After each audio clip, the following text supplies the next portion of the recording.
רמסס! בוא לבב סרטים! בבקשה. לא, לא רוצה. צריך להתכונן למתכונת. אתה גם ככה מטומטם ותיכשל. לא! לא אסבול את זה. אלוקים, לא, אלוקים. משה, תביא אנשים להקרנה, משה.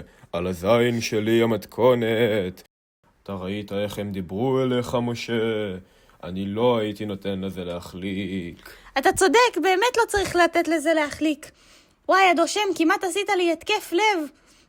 אני מרגיש את הריאה הפנימית ואני מפרקס. יא מות! תודה אלוהים. עכשיו אני לא רק מגמגם, אני גם 90% נכה.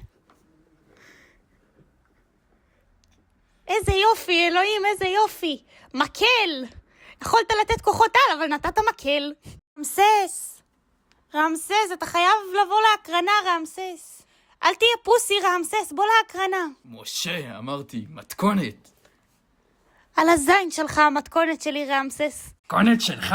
מתכונת שלי. אם לא תוריד ממני את הידיים, אני אראה לך איפה אני דוחף את המתכונת שלך. אלוהים שלח אותי להראות לכם את הנחש שלי. And even now, I wish that God had chose another, serving as your foe on his behalf. It's the last thing that I wanted.